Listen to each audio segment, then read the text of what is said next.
muito obrigado por assistir a essa aula do nosso canal.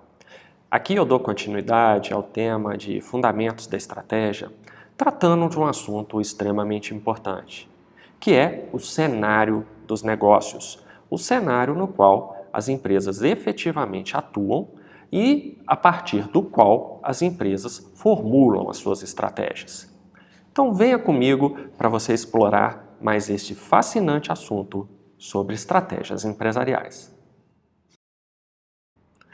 Muito bem, quando se fala em cenário dos negócios, é preciso estar atento para um conceito subjacente, um conceito que é muito relevante para que nós possamos entender, afinal de contas, que cenário de negócios é esse do qual estamos falando. Este conceito é o de ambiente geral da empresa. Barney e Hesterly, num clássico livro deles chamado Administração Estratégica e Vantagem Competitiva, define o ambiente geral da empresa como o conjunto de tendências amplas no contexto em que uma empresa opera e que pode ter impacto sobre as suas escolhas estratégicas. Se você parar e analisar detidamente esse conceito, você verá que a palavra-chave aí é conjunto de tendências. Que tendências seriam essas? E como elas ajudam a moldar esse ambiente geral da empresa, que é o que efetivamente define o cenário dos negócios? Pois bem, essas tendências gerais podem ser melhor entendidas por meio dessa figura que eu vou mostrar para você. Você tem um ambiente geral que é composto por tendências demográficas, por exemplo. São aquelas mudanças na característica da população, aumento da faixa etária ou redução da faixa etária, proporção entre os dois sexos existentes, masculino, feminino, homens e mulheres. Por exemplo, pode haver um determinado país ou um determinado segmento de mercado no qual a tendência é que as mulheres sejam maioria, ou o oposto, a um determinado segmento de mercado no qual os homens são maioria, ou se não o são, tendem a se tornar uma maioria. Uma outra variável que compõe esse ambiente geral são as tendências culturais. As ideias culturais, como, por exemplo, preferências em termos de músicas, em termos de vídeos, em termos de pinturas, em termos de manifestações culturais, qualquer tipo de manifestação cultural. Um outro fator que compõe também esse ambiente geral é o clima econômico. Sobre esse não preciso nem detalhar muito. É a situação econômica de um determinado país, de um determinado setor. Uma outra característica, uma outra tendência importante são as condições legais e políticas. E aí, em países como o Brasil, essa vai ser uma variável fundamental. Porque em países como o nosso, o governo exerce uma influência muito grande no cenário de negócios, no ambiente geral da empresa. Portanto, entender as normas governamentais, entender o comportamento do governo, entender como as leis são formuladas e propostas no Brasil, é importante para você se posicionar melhor no cenário de negócios. Temos também acontecimentos internacionais, guerras, tragédias, alguns movimentos do tipo formação de mercados comuns, acordos bilaterais de cooperação comercial, como é muito comum no mundo de hoje. O Chile, por exemplo, país vizinho ao Brasil, tem uma série de acordos bilaterais com países como Estados Unidos, como Singapura, como China, ou até mesmo em blocos como a União Europeia. Esses acontecimentos internacionais vão afetar grandemente o ambiente de negócios da empresa. E por isso eles também precisam ser monitorados, porque fazem parte do cenário dos negócios da empresa. Finalmente, nós temos as mudanças tecnológicas, sobre as quais eu não preciso nem detalhar. São extremamente importantes para a formulação da estratégia de uma empresa.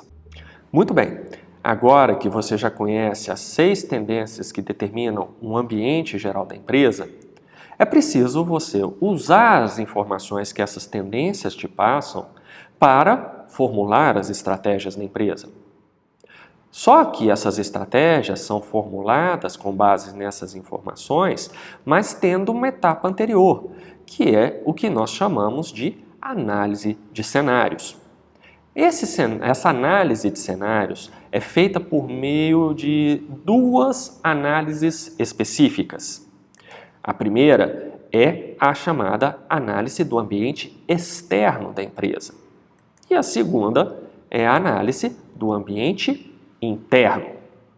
Ao fazer essas duas análises, então você tem uma análise global, que é essa que nós chamamos de análise de cenários, que tem por princípio espelhar o ambiente geral da empresa e facilitar a formulação e implantação de estratégias. Bem, vamos entender um pouco melhor então o conceito de análise externa e interna. Para isso, nós temos que retomar o conceito do ambiente externo, que vem a ser o ambiente externo, porque a análise externa é feita em cima desse ambiente. Então, formalmente, o ambiente externo são todos os fatores que não estão sob controle da empresa, mas que afetam seus resultados. Por exemplo, a maneira pela qual um concorrente da empresa age no mercado. A empresa não controla o seu concorrente, mas o comportamento desse concorrente afeta os resultados da empresa. Além desse conceito de ambiente externo, um outro conceito importante é o de ambiente interno, que vai ser composto por todos aqueles fatores que estão sob o controle da empresa e que, por isso, afetam diretamente os seus resultados. Por exemplo, política de cargos e salários da empresa, nível de motivação dos funcionários, cultura da organização, clima da organização, procedimentos administrativos adotados dentro da empresa, valores da empresa. Todas essas variáveis fazem parte do ambiente externo da empresa. Então, pois bem, você agora já sabe que o cenário de negócios é formado pelo ambiente geral da empresa, que é determinado por 6 variáveis, 6 tendências gerais, e essas tendências gerais fornecem informações para que você faça análise de cenários. Ao longo desta playlist sobre fundamentos de estratégia, eu tratarei sobre alguns dos principais métodos de análise, tanto do ambiente externo quanto do ambiente interno. Nessa aula, que tem um objetivo de ser mais geral, eu falarei rapidamente sobre esses assuntos, que depois serão detalhados em aulas posteriores. Métodos de análise do ambiente externo. Bom, um método muito importante e muito usado até hoje é o chamado análise da oferta e da demanda, que não é novo conforme você vê aí na tela. Ele foi proposto pelo matemático britânico Alfred Marshall em 1890. Marshall era professor de matemática na Inglaterra e ele deu uma contribuição fenomenal para o estudo da economia. Ele pegou a obra de Adam Smith e de David Ricardo, que foram obras escritas no formato de texto, usando muita lógica, muita retórica formal, e Alfred Marshall pegou essas obras e, aproveitando a sua experiência como professor de matemática, e as traduziu para uma linguagem matemática, dando a elas um formalismo e uma clareza que até então elas não tinham. E dentro disso, Marshall vai propor essa análise oferta-demanda, que é uma análise que está descrita lá em Adam Smith, na Riqueza das Nações, e também na obra de David Ricardo, mas escrito no formato de texto corrente. Marshall, então, vai usar gráficos, vai usar fórmulas matemáticas para explicar melhor essa análise. E a contribuição de Marshall foi tão grande que até hoje utilizamos isso. Em que consiste essa análise oferta-demanda?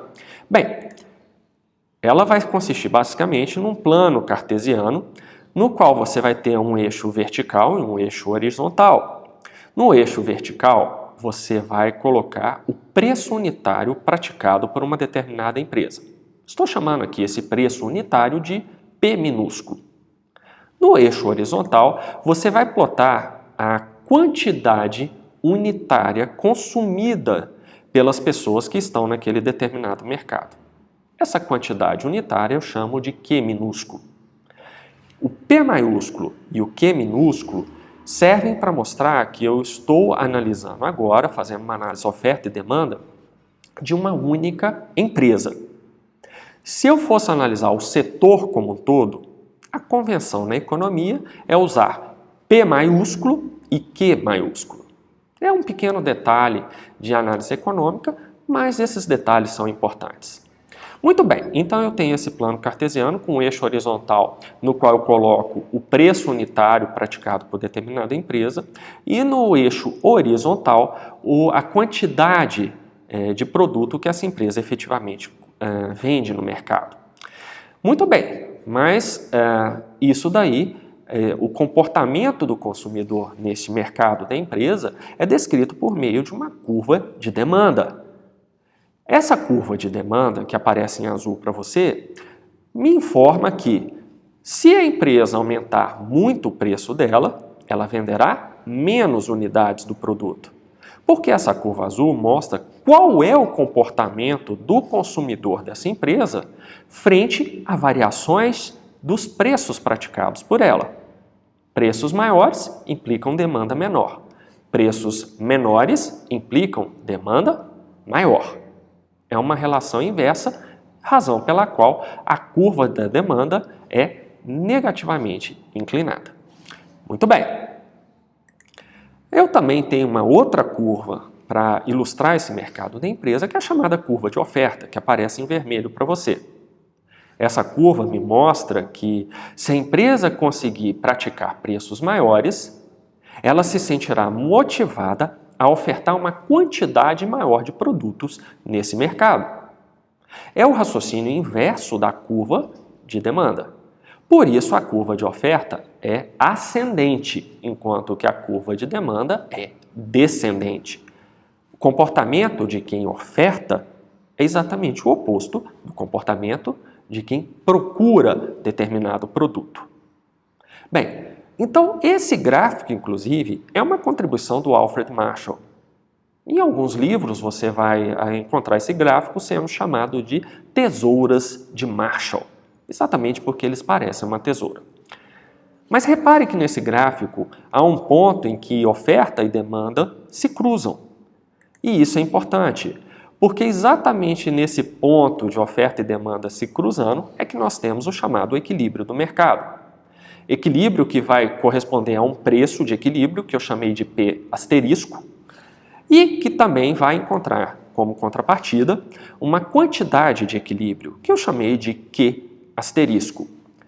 E então temos aí um ponto específico no nosso gráfico, que é o chamado Q asterisco P asterisco, que vai ser o meu ponto de equilíbrio. O que esse ponto significa? Significa que exatamente aí a empresa consegue vender, se ela produzir exatamente nesse ponto, ela consegue vender tudo que ela produziu. Ela não tem formação de estoques, por exemplo. No caso de uma empresa prestadora de serviços, esse ponto indica que todos aqueles recursos que ela mobilizou para produzir o serviço estão sendo consumidos pelos consumidores.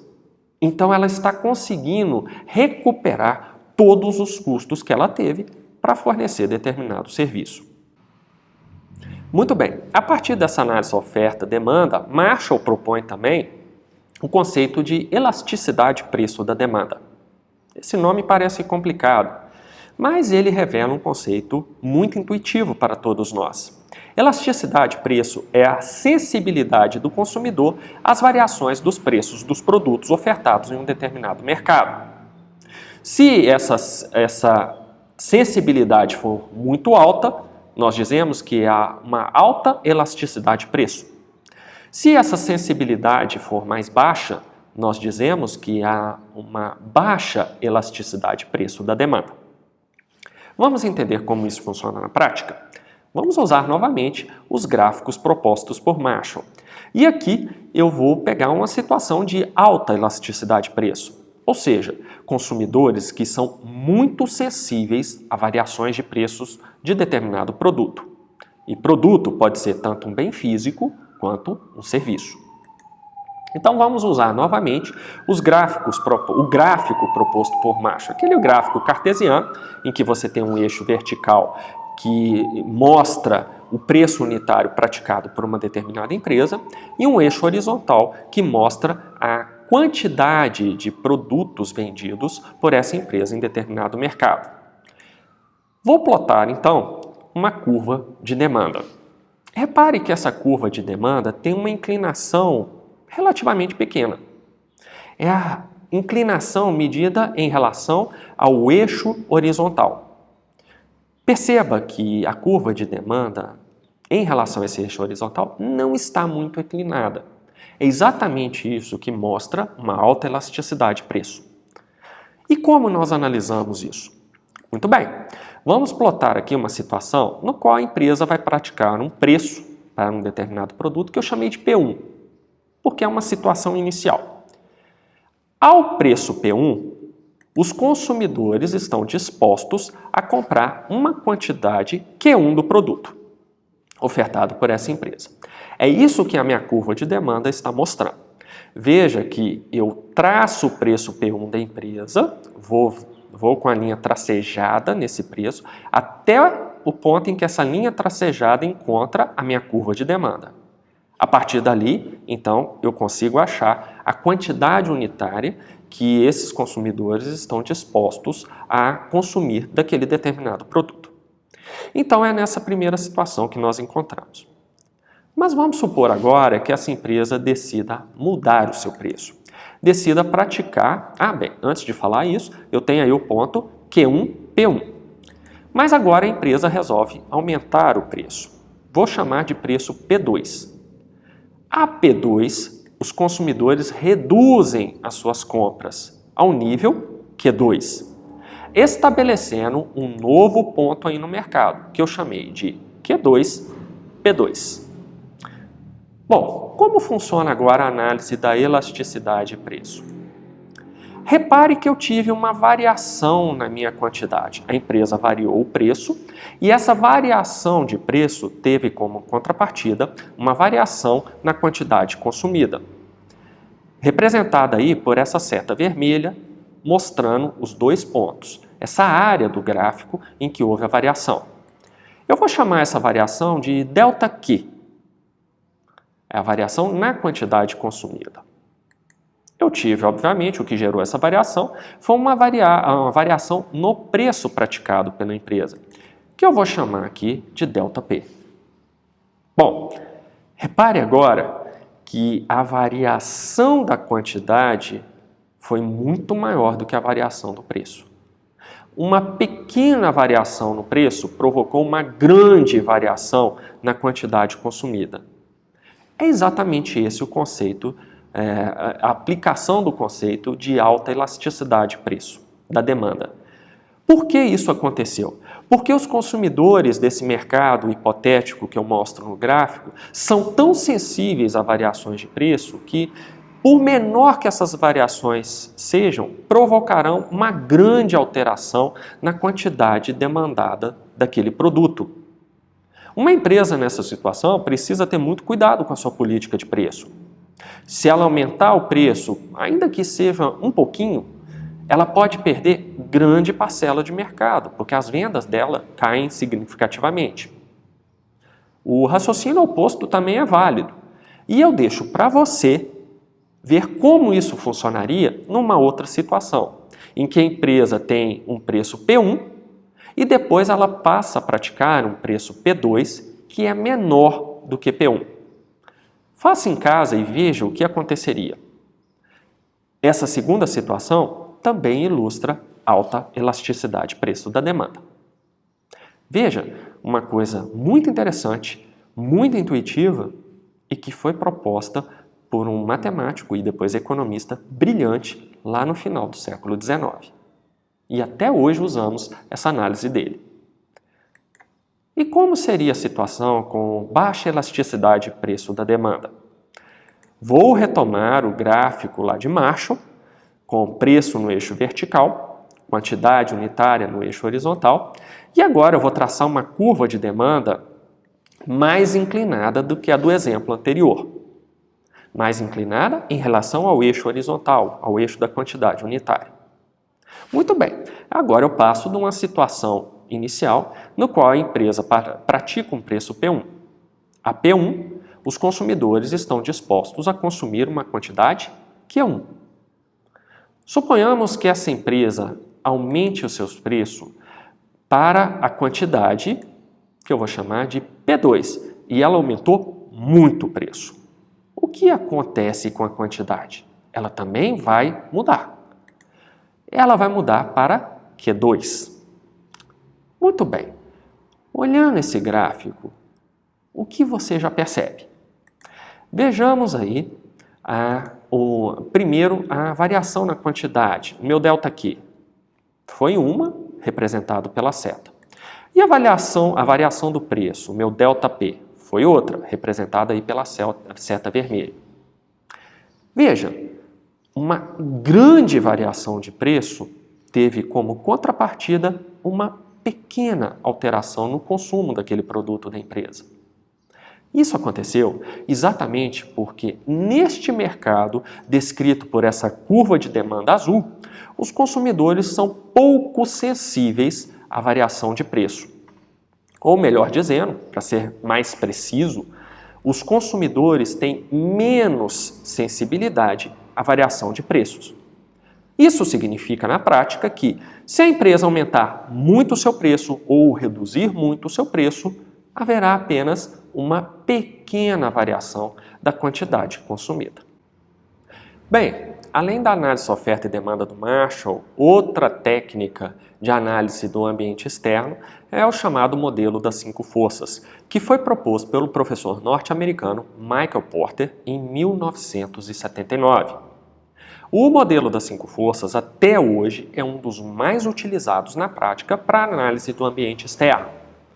Mas você verá comigo que a sua função principal nem é essa, é uma outra muito mais importante. Aqui eu não vou explicar detalhadamente esse modelo, porque nós teremos várias aulas esmiuçando esse modelo, detalhando todas as suas relações e a sua lógica geral. Então continue acompanhando o canal para você aprender mais sobre esse modelo. Mas ele basicamente é formado por 5 variáveis interrelacionadas. A primeira delas é a rivalidade dos competidores, depois ameaça de novos entrantes, poder de negociação dos compradores, poder de negociação dos fornecedores e ameaça de produtos substitutos. Essas 5 variáveis, que são chamadas de forças por Porter, vão se interrelacionar, definindo então o grau de lucratividade de um determinado setor. Como eu disse, acompanhe as próximas aulas do canal e você aprenderá detalhadamente como usar esse modelo e aprenderá coisas que você não vai encontrar normalmente nos livros didáticos que falam desse modelo. Então, continue acompanhando. Muito bem, são essas as técnicas de análise do ambiente externo, análise oferta-demanda e análise via modelo das 5 forças. E os métodos de análise do ambiente interno? Aqui no canal você verá um método que também é um dos mais utilizados hoje na prática nas empresas, que é o chamado modelo VRIO, proposto pelo norte-americano Jay Barney em 1991. Esse modelo VRIO analisa os recursos e competências de uma empresa de acordo com 4 critérios. Valor, ou seja, se esses recursos e capacidades são valiosos, se eles são raros, se eles têm imitação custosa e se a organização está adequadamente preparada para utilizá-los. Essas 4 variáveis se interrelacionam e permitem avaliar se os seus recursos e capacidades externos são adequados para explorar oportunidades no mercado externo ou, pelo menos, neutralizar ameaças desse mercado. Não detalharei mais o modelo VRIO aqui, porque também teremos aulas específicas sobre ele aqui no canal. Continue acompanhando. Bem, era isso que eu tinha para te falar sobre hoje e sobre esse assunto de hoje, melhor dizendo. E aí vamos às nossas famosas referências para você estudar mais se gostou desse assunto. Eu recomendo o livro do Jay Barney, o artigo do Jay Barney, no qual ele vai fazer uma primeira proposta do seu modelo VRIO, que esse artigo, que está em inglês, foi publicado no Journal of Management e você pode conseguir facilmente esse artigo pela internet. Vale a pena ler. Uma outra referência que eu recomendo, aí já mais palatável para quem não lê em inglês, é o livro que o próprio Jay Barney escreveu em parceria com William Hesterly, chamado Administração Estratégica e Vantagem Competitiva. É um livro que está disponível no mercado editorial brasileiro. E é um livro muito bom, no qual os autores detalham o modelo VRIO e também ensinam sobre suas aplicações para análise do ambiente interno das empresas. Uma outra referência importante para nós é o livro do Pankaj Ghemawat, A Estratégia e o Cenário dos Negócios, que também, em seu capítulo 2, vai abordar os assuntos tratados aqui nesta aula. Também recomendo a você o livro da Joa Magreta, chamado Entendendo Michael Porter. Esse livro é fundamental porque a autora entrevistou o próprio Michael Porter e permitiu que o Michael Porter detalhasse melhor a sua teoria. O livro, então, explica melhor vários aspectos da teoria do Porter que até hoje são ensinados de maneira equivocada em muitos cursos de administração e de economia espalhados pelo país. Então é um livro de leitura obrigatória para todos aqueles que se interessam por estratégia, principalmente essa estratégia na visão do Michael Porter, que é uma estratégia muito utilizada até hoje pelas empresas. Finalmente, eu sugiro o livro do Alfred Marshall, aquele autor, aquele professor de matemática que lá em 1890 propôs a análise oferta e demanda. O livro dele se chama Princípios de Economia, Tratado Introdutório. E aí, agora sim, finalmente, o artigo do Michael Porter, no qual ele propõe o modelo das 5 forças, que é como as forças competitivas moldam a estratégia. É um artigo que também está em inglês, há uma versão dele em português, mas ela é difícil de encontrar na internet, mas a versão original você encontra com relativa facilidade. Muito bem, era isso que eu tinha para abordar nessa aula. Espero que você tenha gostado, que ela tenha sido útil. Continue acompanhando o canal, porque ainda há muita coisa para ser dita. Você ainda vai ter o detalhamento do modelo das 5 forças e do modelo VRIO também. Muito obrigado pela sua atenção e até a próxima.